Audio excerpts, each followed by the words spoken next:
Hi friends, எப்படி இருக்கீங்க? இன்றைக்கி என்ன நாள் அப்படிங்கிறது உங்களுக்கே தெரியும். புதன்கிழமை.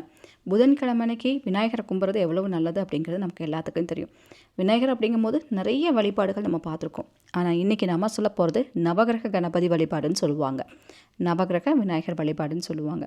இந்த நவகிரக விநாயகர் வழிபாடு அப்படிங்கிறது எதுக்கு பண்ணுறாங்க அப்படிங்கிறத நீங்கள் தெரிஞ்சுக்கிட்டிங்கன்னா உங்கள் வாழ்க்கையில் வெற்றி மட்டுமே இருக்கும் அப்படின்னு சொல்லுவாங்க. இந்த சீக்கிரம் தெரிஞ்சு நீங்கள் நடந்தீங்கன்னா அப்படின்னு சொல்லக்கூடிய அளவுக்கு நிறைய இருக்குது.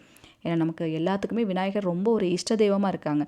சாதாரணமாக ஒரு வெளியே கிளம்பும் போதாகட்டும் அவரை கும்பிட்டு போகிறது, இல்லை ரோட்டில் போகும்போதாகட்டும் ஒரு வழி பிள்ளையாரை பார்த்தாலும் நின்று கும்பிட்டு போவாங்க. ஏன்னா பிள்ளையாரை கும்பிட்டு போகிறதுங்கிறது எப்போவுமே அவர் நமக்கு துணையாக இருப்பார், நன்மைகள் செய்வார். அப்படிங்கிறனால அவரை தொடர்ந்து ஃபாலோ பண்ணிகிட்டே நம்ம இருப்போம். ஆனால் இந்த நவகிரக பிள்ளையார் அப்படிங்கிறது என்னென்னா, நிறைய பேர்னால இந்த கிரகங்கள்னால இந்த 9 கிரகங்கள்னால ஏற்படுற நவகிரக தோஷங்கள், தனிப்பட்ட முறையில் வேறு ஏதாவது தோஷங்கள்லாம் இருக்குது, இந்த மாதிரிலாம் இருக்கிறவங்களுக்கு நவகிரக பிள்ளையார் வழிபாடுங்கிறது ரொம்ப நல்ல ஒரு ரிசல்ட் கொடுக்குங்க. அதாவது இது எப்படின்னா, கல்யாணம் ஆகாமல் தோஷத்தினால கஷ்டப்படுறவங்க, இன்னும் சொல்லப்போனால் குழந்தை பாக்கியத்துக்கு புத்திர பாக்கியம் இல்லாமல், இன்னொன்றுன்னா இந்த அடிக்கடி அடிபட்டுகிட்டே இருக்கும். ஒரு சில வீட்டெல்லாம் கீழே விழுந்துகிட்டே இருப்பாங்க குழந்தைங்க, இல்லை பெரியவங்க யாராவது வண்டி வாகனத்தில் போகும்போது அடிபட்டு ரத்த காயங்கள் காமிச்சிட்டே இருக்கும். அந்த மாதிரி காயங்கள் ஆகாமல் இருக்கிறதுக்கு இன்னும் பல விஷயங்களுக்கு தடைகள் எல்லாம் சரி பண்ணி நல்ல ஒரு ராஜயோகத்தை கொடுக்குமா இந்த நவகிரக பிள்ளையார் வழிபாடு அப்படிங்கிறது. ரொம்ப ரொம்ப ஈஸி தாங்க. ஆனால் இது ரொம்ப பவர்ஃபுல் அப்படின்னு சொல்லியிருக்காங்க. விநாயகரை வழிபடுறதுக்கு புதன்கிழமை, திங்கக்கிழமை, சனிக்கிழமை இந்த 3 நாட்கள் ரொம்ப பவர்ஃபுல்லாக ஒர்க் அவுட் ஆகும். அதனால தான் இன்றைக்கி புதன்கிழமை அப்படிங்கிறனால இன்றைக்கி உங்களுக்கு சொல்லலாமே அப்படின்னு இந்த பதிவு நம்ம எடுத்திருக்கோம். இந்த பதிவுக்கு நமக்கு தேவையான பொருட்கள் எல்லாம் என்ன, எப்படி செஞ்சால் இது முறையாக நம்ம ஃபாலோ பண்ண முடியும் அப்படிங்கிறது உங்களுக்கு நான் கரெக்டாக சொல்லித்தரேன். நம்ம சேனலுக்கு நீங்கள் புதுசாக இருந்தால் மறக்காமல் சப்ஸ்கிரைப் பண்ணி வச்சுக்கோங்க. அப்போ தான் இது போல் பதிவெல்லாம் உங்களுக்கு நோட்டிஃபிகேஷனாக வரும். இந்த பதிவு பிடிச்சிருந்தாலும் ஒரு லைக் கொடுங்க. இப்போ நம்ம என்ன பண்ணணுன்னா, இந்த நவகிரக பிள்ளையார் வழிபாடு எல்லாருமே செய்யலாம், சரிங்களா? அதாவது நவகிரக தோஷம் இல்லாட்டியுமே நாங்கள் வேறு மதம், எங்களுக்கு அதெல்லாம் தெரியாதுன்னு நினைக்கிறவங்க கூட சாதாரணமாகவே நல்ல ஒரு செல்வாக்கான ஒரு லைஃப் வாழணும், எந்த ஒரு ஆப்ஸ்டக்கல்ஸுமே இல்லாமல் வாழணும்னு நினைக்கிறவங்க இந்த பிள்ளையார் வழிபாடு பண்ணலாம். நமக்கு பிள்ளையார் தான் தேவை. பிள்ளையாருங்கிறது சிலை இல்லை, மஞ்சள் பிள்ளையார் நமக்கு வேணும். எப்போவுமே எந்த ஒரு விசேஷமாக இருந்தாலும் சரி, எந்த ஒரு பூஜையாக இருந்தாலும் ஃபஸ்ட்டு அவரை பிள்ளையாரை பிடிச்சி வச்சுட்டு தான், பிள்ளையாரை முன்னிறுத்தி தான் அந்த விஷயத்தை செய்வாங்க. ஏன்னா அவர் முன்னாடி இருந்தால் எல்லாமே சக்ஸஸ் ஆகிடும் அப்படிங்கிற சில விஷயங்கள் இருக்குது. அதனால் நம்ம வாழ்க்கையிலையும் பிள்ளையார் அப்படிங்கிற ஒரு முதன்மையாக இருந்தால் நிறைய விஷயங்கள் நன்மை அடையும் அப்படிங்கிற மாதிரி தான். நவகிரக பிள்ளையாருக்கு மஞ்சள் எடுத்துக்கோங்க. உங்கள் வீட்டில் இருக்கக்கூடிய மஞ்சள் எடுத்து பிள்ளையார் பிடிக்கணும். அதுவும் ஒரு பிள்ளையார் இல்லைங்க, 9 பிள்ளையார் நமக்கு வேணும். மஞ்சளால் 9 பிள்ளையார் நீங்கள் பிடிச்சி வச்சுக்கணும், சரிங்களா? இது ஒன்று. இன்னொன்று அருகம்புல். அருகம்புல் கண்டிப்பாக கிடச்சதுன்னு எடுத்து வச்சுக்கோங்க. ஏன்னா ரொம்ப நல்லது அருகம்புல். நிறைய கஷ்டங்களுக்கு அருகம்புல் பெரிய ஒரு வழிகாட்டியாக இருக்கும். அருகம்புல் வச்சாலே நிறைய கஷ்டம் சரியாயிடும். அதனால் அருகம்புல் கண்டிப்பாக வேணும். இருந்துச்சுன்னா எடுத்துக்கோங்க, இல்லைன்னா பரவாயில்லை, சரிங்களா? முடிஞ்ச அளவுக்கு எடுக்க பாருங்கள். மஞ்சள், அருகம்புல் இது ரெண்டும் தான் நமக்கு தேவை. நான் சொன்ன மாதிரி இந்த மஞ்சளை நீங்கள் சாதாரணமாக தண்ணியில் கரைச்சி பிள்ளையார் பிடிச்சி வைக்கலாம், அல்லது பன்னீரில் கரைச்சி கூட நீங்கள் பிள்ளையார் பிடிச்சி வைக்கலாம். ஏன்னா தெய்வங்களுக்கு பன்னீர் யூஸ் பண்ணுறது ரொம்ப நல்லது.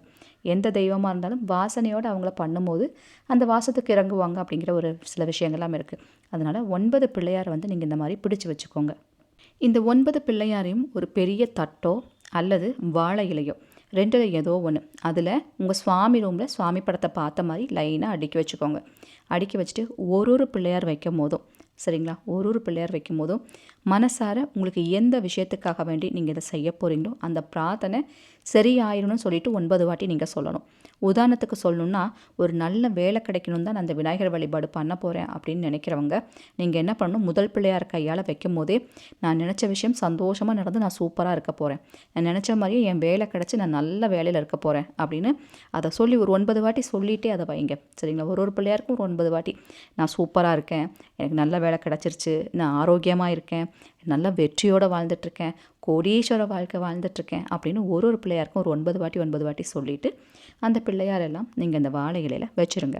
இப்போ வச்சுட்டு நீங்கள் என்ன பண்ணுங்கள், இந்த பிள்ளையாருக்கு ஒரு நம்ம அர்ச்சனை மாதிரி பண்ணணும். அர்ச்சனை அப்படிங்கிறது குங்கும அர்ச்சனை பண்ணலாம், மஞ்சள் அர்ச்சனை பண்ணலாம், மஞ்சள் அரிசி அர்ச்சனை பண்ணலாம், எந்த பூக்களால் அர்ச்சனை பண்ணலாம். சிவப்பு நிற பூக்கள் இருந்துச்சுன்னா ரொம்ப நல்லது, இல்லை வெள்ளை நிற பூக்கள் கூட விநாயகருக்கு ரொம்ப நல்லது, அப்படி கூட நீங்கள் செய்யலாம். மல்லிகைப்பூ வச்சு கூட நீங்கள் செய்யலாம். ஸோ இதில் எது நான் உங்களுக்கு சொல்கிறேனோ அதில் ஏதோ ஒன்று உங்களுக்கு கிடச்சதுனாலும் வச்சு நீங்கள் அர்ச்சனை பண்ணலாம். அர்ச்சனை பண்ணும்போது சொல்ல வேண்டிய ஒரு மந்திரம் இருக்குது. விநாயகரோட கோடீஸ்வர யோகத்தை ஏற்படுத்தக்கூடிய ஒரு மந்திரம் இது நான் சொன்ன மாதிரி நவகிரக விநாயகருக்குரிய ஒரு சக்தி வாய்ந்த மந்திரம். இதை சொல்லும் போது பணம், செல்வாக்கு எல்லாம் நம்மளை தேடி கிடைக்கும். நல்ல ஒரு ரிச்சான ஒரு லைஃப் வாழ முடியும். சந்தோஷம் எப்போவுமே நம்மக்கிட்ட நிலைச்சிருக்குன்னு சொல்லுவாங்க. அந்த மந்திரமும் கொடுத்துருக்காங்க. இந்த மந்திரத்தை அர்ச்சனைக்கு வந்து நீங்கள் பயன்படுத்தலாம்.